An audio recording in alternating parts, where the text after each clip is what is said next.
সুপ্রিয় শ্রোতা, গল্প পাঠের আসর চ্যানেলে শুনতে যাচ্ছেন অতীন বন্দ্যোপাধ্যায়ের রচিত অলৌকিক জলযান উপন্যাসটির ৮৩ এবং শেষ পর্ব। যারা সময় নিয়ে পুরো উপন্যাসটা শুনেছেন তাদেরকে অসংখ্য ধন্যবাদ। আমি ওয়ারা করিম, সাথে থাকুন। পালে বাতাস লেগেছে। ছোটবাবু শেষবারের মতো দূর থেকে হাত তুলে হাঁকল, goodbye captain Sally Higgins, goodbye. আর তখনই দেখতে পেল অ্যালবা উড়ে আসছে শাঁ শাঁ করে, সোজা বোটের মাথায় বসে গেল।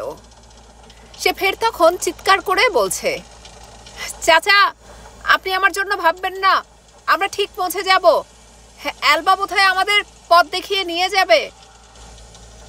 ছোটবাবু দেখল বনি তখন দু হাঁটুর ভেতর মাথা গুঁজে দিয়েছে, ফুপিয়ে ফুপিয়ে কাঁদছে। ছোটবাবু ডাকলো, বনি প্লিজ, কি হচ্ছে বনি? পালে বাতাস লেগেছে, অ্যালবা বোটের চারপাশে উঠছে এবং সে কখনো আকাশের ওপরে উঠে যাচ্ছে, কখনো আবার নিচে নেমে সে ঝুপ করে বসে পড়ছে বোটের মাথায়। বোট দুলে উঠছে। অসংখ্য সব ছোট ছোট ঝাঁকে ঝাঁকে শোল মাছের বাচ্চার মতো কত সব বিচিত্র মাছ, এবং তার নিচে কোনো বড় মাছের ঝাঁক, এই ৫-৭ ফুট লম্বা, এবং চারপাশে জলের নিচে এক ডিজনিল্যান্ডের মতো ব্যাপার। এত স্বচ্ছ যে একটু নিচে তাকালেই যেন সমুদ্রের অতল দেখা যায়।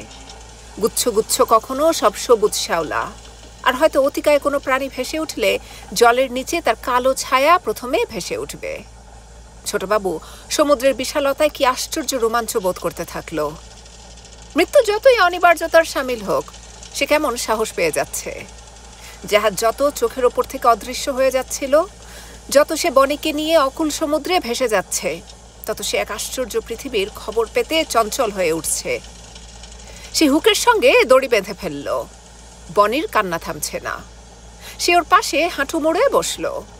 নানাভাবে বুঝিয়ে সে বনিকে শান্ত করতে পারছে না। বনি বুঝতে পেরেছে সব, এবং বনির কান্না ছোটবাবু একদম সহ্য করতে পারে না। সে শেষে ওর মুখ তুলে বলল, এই, আমি বুঝি তোমার কেউ না। বনি যেন কতকাল পর, কতদিন পর এক সাম্রাজ্য জয়ের অধিকারে সহসা ছোটবাবুর বুকে মুখ লুকিয়ে ফেলল। আর কি নরম সাবলীলতা রয়েছে সেই বলিষ্ঠ বাহুতে। বনি তখনও ফুপিয়ে ফুপিয়ে বুঝি কাঁদছে, অথবা যুবতী হবার মুখে তার উপত্যকায় সত্যি বুঝি ফুল ফুটে যাচ্ছে। সেই যাতনা ফুলের, ফুল ফোটার যাতনায় বনির মুখে চোখে অধীর কুসুম কুসুম রং। পালে তেমনি বাতাস, সমুদ্রের জল কেটে কেটে বোট প্রায় উড়ে যাচ্ছে, আর ওদের মাথার উপর অ্যালবা উঠছে। হঠাৎ বনি ওপরে অ্যালবাকে দেখে পা গুটিয়ে ফেলল। এই, অ্যালবাটা দেখছে, এসো ভেতরে এসো। বনি ছোটবাবুকে নিয়ে ছয়ের ভেতরে ঢুকে গেল। তারপর বনি বলল, ছোটবাবু, আমরা কোথায় যাচ্ছি? ছোটবাবু হাঁটুর কাছে মুখ নিয়ে বলল, জানি না বনি, আমরা কোথায় যাচ্ছি জানি না, তবু জানি এভাবেই আমাদের সবাইকে কোথাও না কোথাও পৌঁছে যেতে হয়। সামনে কি থাকে আমরা কেউ জানি না। বনি বলল, বাবা কোথায় যাচ্ছেন? বাবা আমাদের বোটে ভাসিয়ে দিলেন কেন? ছোটবাবু বলল, তিনিও রওনা হয়েছেন, কোথাও যাবেন বলেই তিনি আমাদের ফেলে গেছেন এখানে। তারপর ছোটবাবু যেন এক অকুল সাগরে ভেসে যাচ্ছে বলল, শৈশবে আমার পাগল জ্যাঠামশাই ছিল, ইসম দাদা ছিল, ফতিমা, মা, বাবা, কত কি ছিল। এখন শুধু তুমি আছো। তুমি ভেঙে পড়লে আমার আর এতটুকু দাঁড়াবার জায়গা থাকবে না বনি। এভাবে এক অধীর প্রাণপ্রবাহ সামান্য ওই বোটে উদ্দাম হয়ে উঠেছিল। নিশীথে যখন নক্ষত্রমালা বিরাজমান আকাশে, এবং খেলাচ্ছলে ওরা বোটের নিচে শুয়ে নিজেদের ছুঁয়ে ছুঁয়ে দেখছিল, পাখিটা তখন বোটের মাথায় পাখায় ঠোঁট গুজে রেখেছে। ওরা যখন পাশাপাশি দাঁড়িয়ে জ্যোৎস্নায় সমুদ্রের অন্তহীন রহস্য খুঁজে বেড়াচ্ছে, পাখিটা তখন বাতাসে ডাঙার গন্ধ শুকে বেড়াচ্ছে। ওরা যখন বোটের ভেতর রেশমের মতো নরম উলের বল নিয়ে খেলা করছে, আকাশের নক্ষত্রমালা তখন সব নিচে নেমে এসেছিল। চুরি করে দেখেছে ওরা কি যে এক অতীব সুন্দর বল ছুঁড়ে দিচ্ছে। মনে হয় এক্ষুনি এই নরম বুলের বল বাতাসে উড়ে গিয়ে আকাশের দু প্রান্তে দুটো নক্ষত্র হয়ে যাবে। বনি বলেছিল, ছোটবাবু, আমার পৃথিবীতে আর কিছু লাগে না। ছোটবাবু বলেছিল, আমারও না। ছোটবাবু বলেছিল, বনি, ক্রসটা ভাসিয়ে দিচ্ছি, বোট হালকা হলে তাড়াতাড়ি ডাঙায় পৌঁছানো যাবে। বনি বলেছিল, দাও, ওটা আমাদের কোনো কাজে লাগবে না।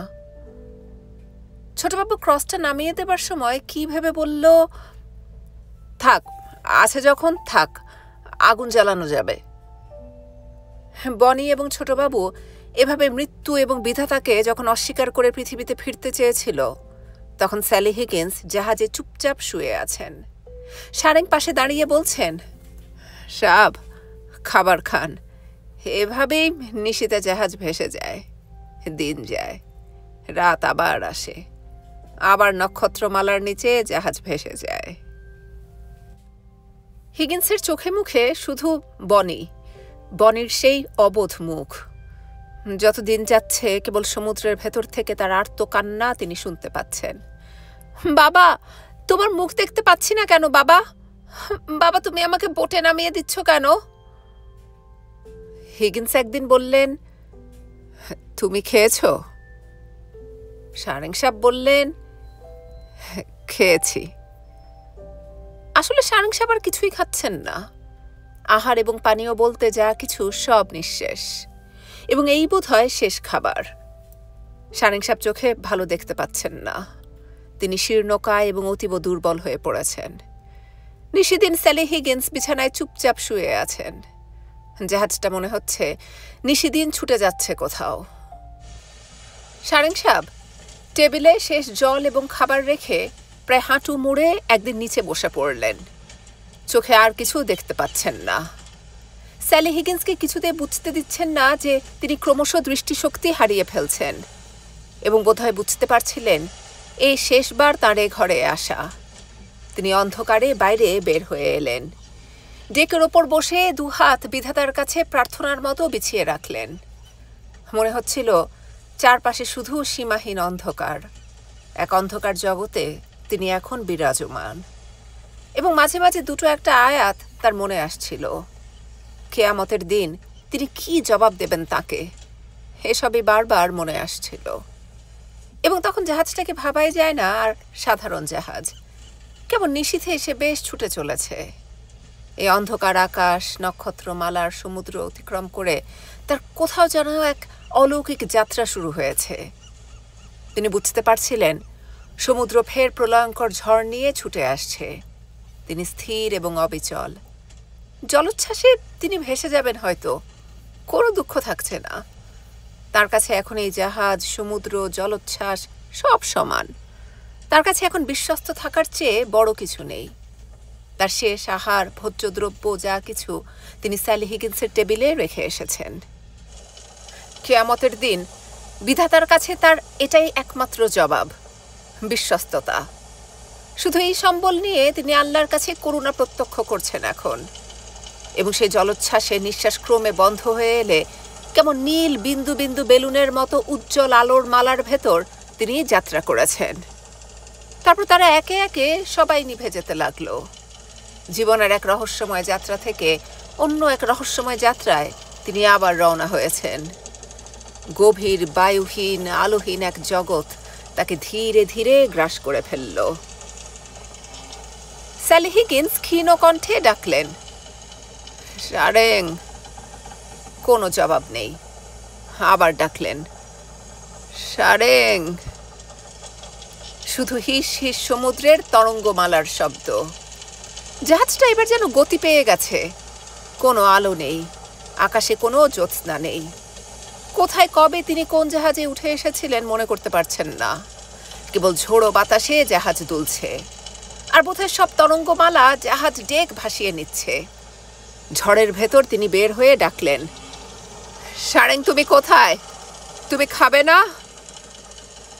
শুধু অন্ধকার চারপাশে, নিরবচ্ছিন্ন অন্ধকার।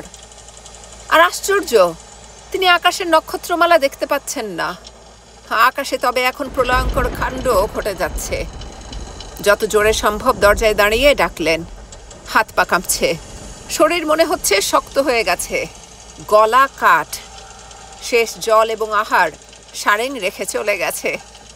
সারেং বনির ক্যাবিনে থাকতো, সব ফাঁকা, কিছু নেই। তারপর তিনি ফের শুয়ে পড়লেন। এসে তিনি বুঝতে পারছিলেন জাহাজে এখন তিনি একা। জাহাজটা যা চেয়েছে পেয়ে গেল। সে তার বিশ্বস্ত আরোহীকে নিয়ে পালিয়ে যাচ্ছে। তার আর কোনো দুঃখ থাকলো না। তিনি জাহাজটার জন্য মায়াবোধ করলেন। জাহাজটা এখন নিশিদিন সমুদ্রে ভেসে বেড়াবে, তিনি এবং সে। সমুদ্র তিনি এবং সে। এক অলৌকিক জলযানে তিনি সমুদ্রে ভেসে যেতে থাকলেন এবং ক্রমে এভাবে দিন যায়। রাতে তিনি পোর্ট হলে আকাশের নক্ষত্র দেখতে পান। চাঁদের আলো এসে পড়ে।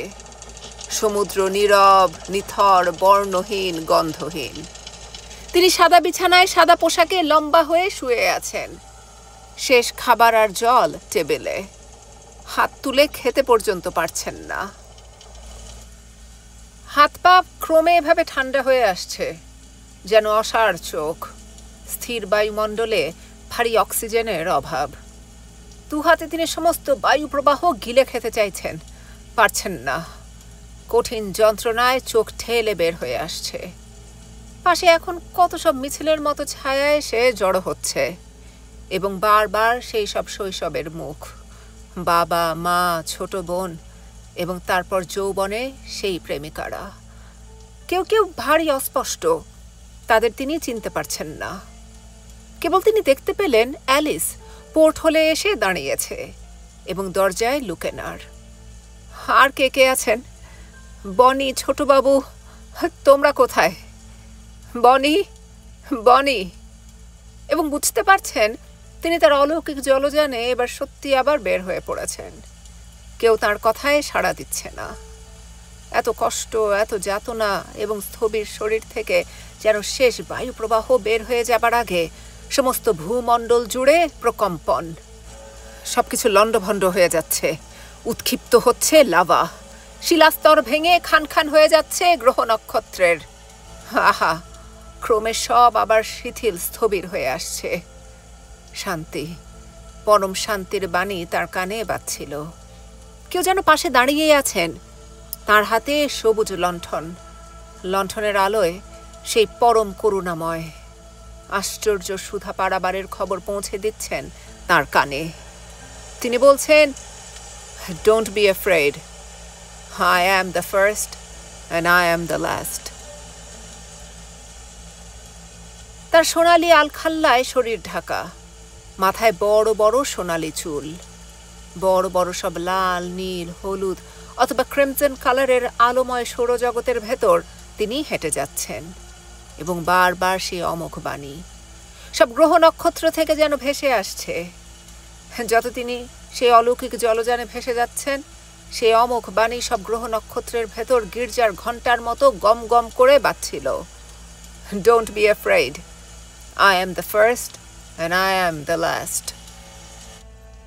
সোল ব্যাংক জাহাজ নীল আকাশের নিচে ঘুরে ঘুরে কখনো অন্ধকারে অথবা সাদা জ্যোৎস্নায় অজানা সমুদ্রে এভাবে ভেসে যাচ্ছিল। তার প্রিয় ক্যাপ্টেন স্যালি হিগিন্স ভেতরে শুয়ে আছেন, সাদা চাদরে ওর শরীর ঢাকা। পোর্ট হলে তেমনি সূর্যের আলো, কখনো সমুদ্রের জল, কখনো সব নক্ষত্রমালার ছবি।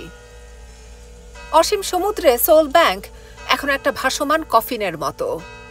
নীল আকাশের নিচে নীল অন্ধকারে সাদা জাহাজটা এখন শুধু একজন ক্যাপ্টেনের কফিন, আর কিছু না। ক্যাপ্টেন স্যালি হিগিন্স যেন ভেতরে শুয়ে আছেন, ঘুমিয়ে আছেন, ভেসে যাচ্ছেন তার প্রিয় অলৌকিক জলযানে। যেন বলছেন, glory hallelujah, I am on my way.